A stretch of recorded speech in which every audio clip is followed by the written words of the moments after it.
அப்போது மக்காவில் 3 முக்கிய சப்ஜெக்ட் பார்க்க போகிறோம். ஒன்று அல்லாஹ்வின் மீது நம்பிக்கை, ரெண்டாவது அல்லாஹ்வுடைய ரசூல் மீது நம்பிக்கை, ரசூல்மார்கள் அனைத்து ரசூல்களின் மீது நம்பிக்கை, மறுமையின் மீது நம்பிக்கை. அப்போ இந்த இடத்துல ஷரியத்து ரொம்ப ரொம்ப ரொம்ப ரொம்ப ரொம்ப ரொம்ப குறைவாக இருக்கும். புரியுதா?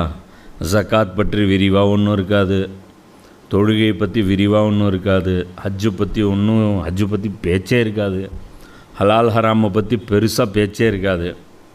புரியுதா? அப்போது இதில் சப்ஜெக்ட்ஸு வேறு மாதிரி இருக்கும். அதிலும் குறிப்பாக ரசூல்களின் முக்கியத்துவம், புரியுதா?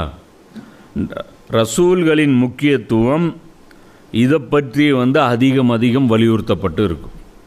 மக்காவுடைய இந்த வசனங்களில் இப்போ இந்த அத்தியாயங்களில் பார்க்க போனோம்னா ஷா வலியுல்லா தேல்வி குரானை 5 பிரிக்கிறாங்கன்னு நான் சொல்லியிருந்தேன். ஞாபகம் இருக்காது? நிறைய இடத்துல சொல்லியிருக்கேன், நிறைய பயான்களில் சொல்லியிருப்பேன்.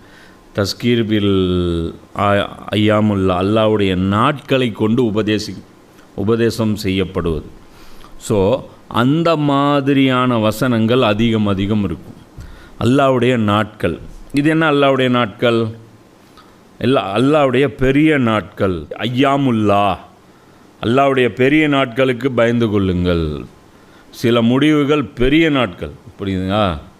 இப்போ ஒரு கொடுங்கோல் ஆட்சி நடக்குது 10 வருஷம் ஆச்சு, 3 தடவை ஜெயிச்சிட்டாங்க, 4 தடவை ஜெயிச்சிட்டாங்க. அது ஒரு முடிவுக்கு வர்றது பெரிய விஷயமா இல்லையா? அது ஒரு பெரிய விஷயம். அந்த மாதிரி வரலாற்றை திருப்பக்கூடிய நாட்கள் இருக்குது பாரு, இதுக்கு பேர் அல்லாவுடைய நாட்கள். ஃபிரௌன் மூழ்கடிக்கப்பட்ட நாள், லூத் அலைஹிஸ்ஸலாம் அந்த சமுதாயம் புரட்டப்பட்ட நாள், இதெல்லாம் அல்லாவுடைய நாள். இந்த நாள், அந்த ஐயாமுல்லா அப்படிங்கிறது அந்த ஒரு நாள் மட்டும் குறிக்காது. அந்த ஒரு நாளை சுற்றி நடந்த அந்த போராட்டங்கள் இருக்குது பாரு. லூத் அலைஹிஸ்ஸலாம் அந்த கவும்கிட்ட போனது, அவங்க பேசுனது, அதுக்கு அவங்க கொடுத்த பதில், இது எல்லாமே ஐயாமுல்லாவில் அடங்கும்.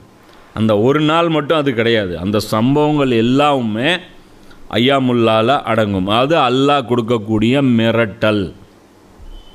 அல்லாவுக்கு கட்டுப்படலைன்னா, அதிலும் குறிப்பாக அல்லாஹ் கட்டுப்படுறதுனா வானத்தில் அல்லாஹ் இருக்கான், அல்லாஹ் என்ன சொல்கிறான் கட்டுப்படுறதுங்கிறது தெரியாது. அப்போ அல்லாஹ்வுக்கு கட்டுப்படுறது மீன்ஸ் அல்லாஹ்வுடைய ரசூலுக்கு கட்டுப்படுவது. அவர் தான் பூமியில் அல்லாஹ்வுக்கு கட்டுப்படணுன்னாலும் முஹம்மது ஸல்லல்லாஹு அலைஹி வஸல்லம் அவங்களுக்கு தான் நீ கட்டுப்பட்டாகணும். அல்லாஹ்வுடைய ரசூலுக்கு கட்டுப்படணுன்னாலும் நீ முஹம்மது ஸல்லல்லாஹு அலைஹி வஸல்லம் அவங்களுக்கு தான் கட்டுப்பட்டாகணும். இப்போது ரசூலை இக்னோர் பண்ணுறது எவ்வளோ பெரிய டிசாஸ்டரில் முடியும் அப்படிங்கிறது இந்த சூறாக்களில் அதிகம் வலியுறுத்தப்படும்.